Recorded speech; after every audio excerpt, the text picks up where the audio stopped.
This instructional video has been put together to show you how to install a battery and pad pack or paediatric battery and pad pack into the HeartSine 350, 360 and 500p defibrillators. To reinstall the new pad pack once the device has been used or the battery and pads have expired, then what you need to do is place the defibrillator flat on a surface. There's two clips on each side of the pad and battery pack, as you can notice here. Okay, just a matter of unclipping that and pulling that out. Okay, that will take out the back section of this defibrillator, which is the pads and the battery pack in one. Quite simply, replace it over with the new pack. Okay, note the expiry date, which we will note for you and remind you.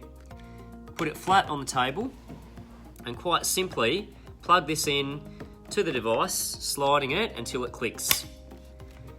The device will now have a green light flashing here, but we do recommend that you just turn this device on. Adult patient, call. And then turn it off to make sure it is in good working order. That can then go back into the case, observing our green flashing light here that flashes every 10 seconds.